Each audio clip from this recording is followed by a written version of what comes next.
Nah, selanjutnya itu kesempurnaan kerajaan Allah, yaitu terdapat 5 perkara. Yang pertama itu bumi dan langit adalah bagian dari kerajaan Allah yang sempurna. Yang kedua itu semua makhluk hidup mendapat rezeki sesuai ketetapannya. Yang ketiga itu langit tanpa tiang, bukti gravitasi dan keseimbangan.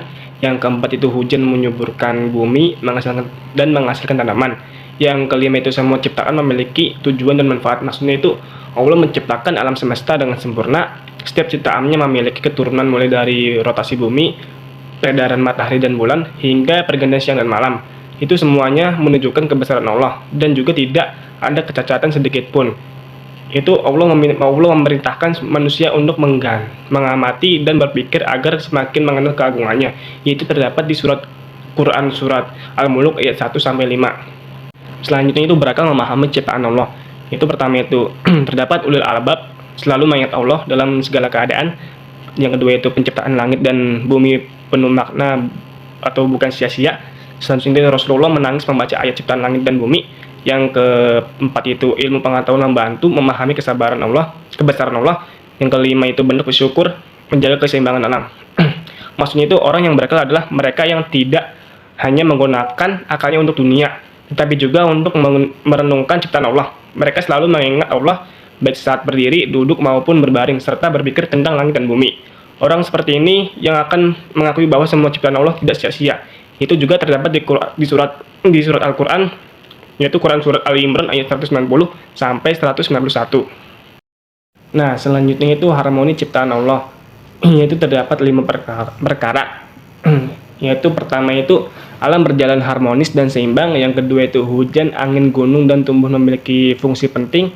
Yang ketiga itu air mengikuti siklus yang teratur. Yang keempat itu semua diciptakan dengan ukuran tepat atau sunatullah.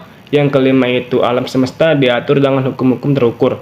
Maksudnya itu segala ciptaan di alam berjalan dengan sangat teratur. Itu angin membawa serbuk sari untuk pembuahan, hujan turun dengan kadar tertentu untuk menyuburkan tanah, penggunungan menjaga keseimbangan bumi. Itu semuanya bekerja dalam harmoni yang sempurna dan saling melengkapi. Itu juga terdapat di Al-Quran, itu surat Al-Hijr ayat 1 sampai 22. Selanjutnya itu bumi sebagai tempat kehidupan yang nyaman. Itu terdapat 4 perkara. Yang pertama itu bumi memiliki air, udara bersih, iklim stabil. Yang kedua itu matahari dan bulan berperan menjaga keseimbangan. Dan selanjutnya itu kerusakan alam akibat manusia dapat mengganggu ekosistem. Yang keempat itu tanggung jawab manusia menjaga bumi untuk generasi mendatang. Maksudnya itu Allah menciptakan bumi sebagai tempat tinggal yang nyaman dan aman. Tersedia air, udara, tanah subur, hewan dan tumbuhan yang menopang kehidupan. Namun manusia dilarang merusaki bumi. Kerusakan ini akibat ulah manusia seperti pengundulan hutan dan polusi. Itu akan menimbulkan bencana bagi manusia. Itu terdapat di Quran surat Al-Qasas ayat 777 dan juga Quran surat Ar-Rum ayat 41.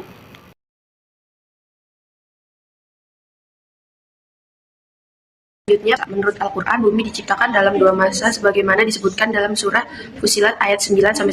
Ayat ini menjelaskan bahwa penciptaan bumi berlangsung dalam 2 tahapan, sementara penyediaan makanan dibagi ke makhluknya dibagi menjadi 4 tahapan, sehingga totalnya menjadi 6 masa. Dalam ilmu geologi, penciptaan bumi dapat dikaitkan dengan skala waktu geologi terbagi menjadi beberapa ion, seperti Hadean atau Arkean. Pada masa awal ini, bumi terbentuk dari gas dan debu, kemudian mengalami pendinginan, sehingga membentuk kerak bumi. Penafsiran ini menunjukkan bahwa Al-Quran telah memberikan gambaran tentang tahapan penciptaan bumi yang sejalan dengan penelitian ilmiah modern. Keselarasan Al-Quran dengan teori Big Bang. Teori Big Bang menyatakan bahwa alam semesta bermula dari sebuah ledakan besar sekitar 13,8 miliar tahun lalu yang menciptakan ruang, waktu, dan materi. Al-Quran dalam surat Al-Anbiya ayat 30 menyebutkan bahwa langit dan bumi awalnya merupakan satu kesatuan yang kemudian dipisahkan. Ini selaras dengan konsep Big Bang yang menggambarkan bagaimana alam semesta berkembang dari suatu titik tunggal sebelumnya akhirnya mengembang dan membentuk galaksi serta planet-planet. Al-Quran juga menyebutkan konsep asap dalam penciptaan langit pada surat Fussilat ayat 11 yang dapat dikaitkan dengan kondisi awal alam semesta setelah Big Bang, di mana materi masih berupa gas dan partikel sebelumnya membentuk struktur yang lebih kompleks. Struktur bumi menurut Al-Quran dan geologi. Al-Quran memberikan gambaran tentang struktur bumi yang selaras dengan penelitian geologi modern. Dalam surat An-Naba ayat 6-7 disebutkan bahwa bumi dihamparkan dan gunung-gunung ditancapkan sebagai pasak. Dalam ilmu geologi dapat dikaitkan dengan teori tektonik lempeng. Gunung-gunung berperan dalam menstabilkan kerak Selanjutnya yaitu ada bentuk dan ukuran bumi. Pada Quran Surat Al-Baqarah ayat 22, Quran Surat Toha ayat 53, dan Quran Surat Nuh ayat 19-20. Dijelaskan bahwa bumi itu digambarkan sebagai hamparan luas. Namun secara ilmiah, bumi berbentuk bulat tetapi tampak datar bagi manusia karena ukurannya yang besar. Dan di bumi ini terjadi rotasi bumi yang dapat mengakibatkan peralihan antara siang dan malam yang juga dijelaskan dalam Quran Surat Az-Zumar ayat 5. Dan ada pula bukti ilmiah bahwa bumi itu berbentuk bulat. Contoh yang pertama yaitu kapal di laut atau pesawat di langit yang menghilang. Nah, ketika pesawat atau kapal yang melaju itu lama-kelamaan itu akan mengecil lalu menghilang. Nah, itu merupakan bukti dari bahwa bumi itu berbentuk bulat. Nah, bukti yang kedua yaitu bayangan bumi saat gerhana bulan. Nah, saat gerhana bulan itu bayangan bumi akan terlihat melengkung di permukaan bulan yang menandakan bahwa bumi. Dan yang ketiga yaitu Eratosthenes membentuk bumi sekitar abad ke-3 sebelum Masehi. Dengan hanya menggunakan alat bantu yaitu galah dan sumur, Eratosthenes dapat mengukur keliling bumi yang besarnya yaitu sekitar 39.250 km persegi. Selanjutnya yaitu ada gunung dan medan magnet. Yang pertama yaitu gunung. Gunung itu berfungsi sebagai penstabil bumi dalam Quran Surat An-Nahl ayat 15 karena pegunungan terbentuk dari pergerakan lempeng bumi yang aktivitas vulkaniknya itu dapat menyuburkan tanah. Dan medan magnet atau magnetosfer yang dapat melindungi bumi dari radiasi matahari karena magnetosfer merupakan perisai alami yang sangat penting bagi keberlangsungan makhluk hidup di bumi. Tanpa magnetosfer, bumi itu akan lebih rentan terhadap radiasi matahari yang dapat merusak atmosfer dan mengancam kehidupan di bumi.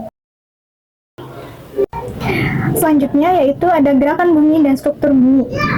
Gerakan bumi yaitu terdiri dari rotasi dan revolusi bumi. Rotasi merupakan pergerakan bumi yang berotasi pada sumbunya yang dapat menyebabkan peralihan antara siang dan malam. Dan revolusi bumi yaitu pergerakan bumi mengelilingi matahari yang dapat menyebabkan pergantian musim. Dan struktur bumi dijelaskan pada Al-Quran Surat At-Tolak ayat 12 bahwa bumi itu berlapis-lapis. Nah, lapisan bumi ini terdiri dari 7 lapisan. Lapisan yang pertama yaitu kerak bumi, yang merupakan lapisan terluar bumi terdiri dari kerak benua dan kerak samudera. Lapisan yang kedua yaitu ada mantel bumi.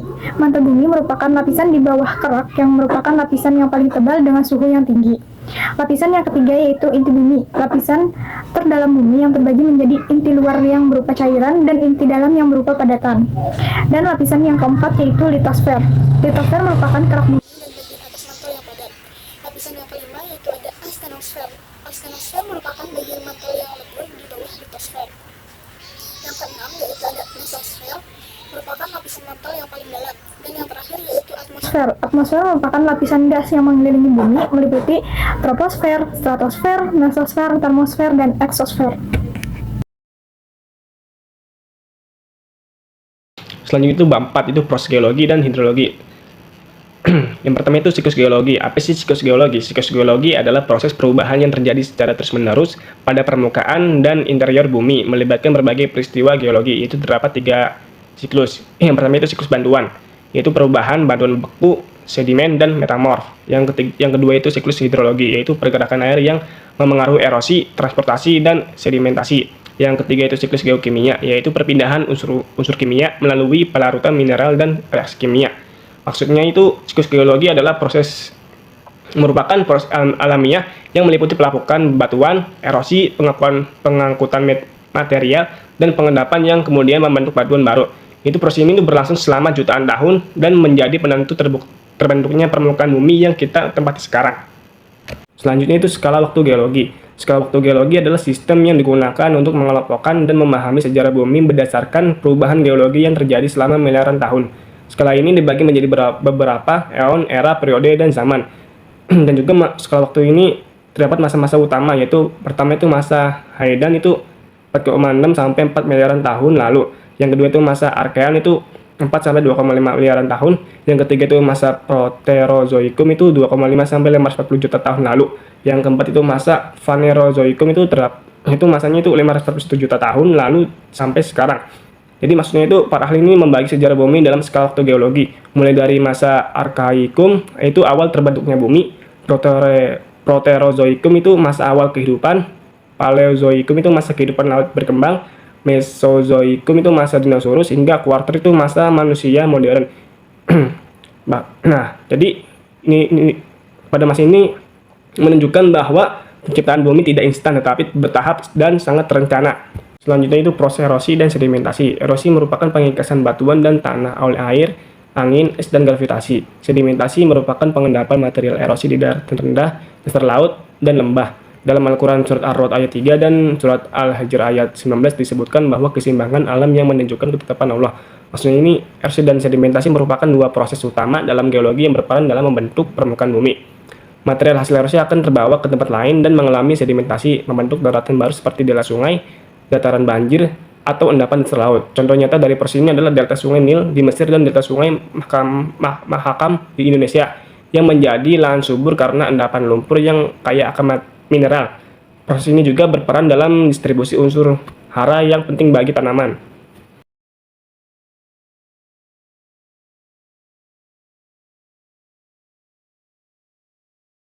Tektonik lempeng. Tektonik lempeng adalah teori yang menjelaskan bahwa kerak bumi terdiri dari beberapa lempeng besar yang terus bergerak.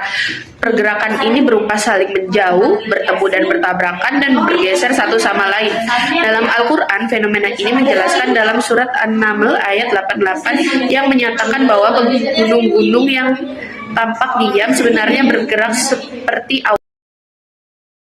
Gempa dan letusan gunung api. Gempa bumi dan letusan gunung api merupakan dampak dari aktivitas tektonik. Gempa terjadi ketika tekanan di dalam bumi dilepaskan secara tiba-tiba, sementara letusan gunung api terjadi akibat naiknya magma ke permukaan. Al-Quran dalam surat Az-Zalzalah ayat 1-4 menggambarkan bumi yang berguncang dahsyat dan mengeluarkan beban-beban beratnya. Ini dapat dikaitkan dengan aktivitas vulkanik dan gempa bumi yang mengubah permukaan bumi secara signifikan. Siklus hidrologi. Siklus hidrologi adalah proses pergerakan air di bumi, mulai dari evaporasi, kondensasi, presipitasi, invitasi, dan aliran kembali ke laut. Siklus ini memastikan ketersediaan air bagi seluruh makhluk hidup. Dalam Al-Quran surat An-Nur ayat 43 menjelaskan tentang pembentukan hujan dari awan dan berkumpul dan bertumpuk. Surat Az-Zukhruf ayat 11 juga menyebutkan bahwa air hujan turun sesuai dengan ukuran yang dibutuhkan. Sumber daya alam. Sumber daya alam seperti mineral, minyak bumi, gas alam, dan hutan merupakan anugerah yang dimanfaatkan secara bijak. Eksploitasi yang tidak terkendali dapat menyebabkan kerusakan lingkungan seperti deforestasi dan pencemaran air. Al-Quran dalam surat Ar-Rum ayat 41 menyebutkan bahwa kerusakan di darat dan laut terjadi akibat ulah manusia. Ini mengingatkan untuk menjaga keseimbangan alam. Oleh karena itu, pemanfaatan sumber daya harus dengan prinsip berkelanjutan agar tetap dapat dinikmati oleh generasi yang mendatang. Selanjutnya saya akan menjelaskan penjelasan selanjutnya, yaitu bab 6, samudera, cuaca, dan iklim. Selanjutnya yaitu ada laut dan samudera. 71% permukaan bumi tertutupi oleh lautan, karena lautan berperan penting dalam ekosistem global. Laut memiliki sifat fisik dan kimia yang tidak homogen. Dari perbedaan sifat fisik dan kimia tersebut, laut dapat menyebabkan batas antara dua jenis air laut yang berbeda. Contohnya yaitu pada Selat Gibraltar, tempat pertemuan Samudera Atlantik dan Laut Tengah. Arus laut penting bagi iklim global karena membantu distribusi panas di seluruh dunia.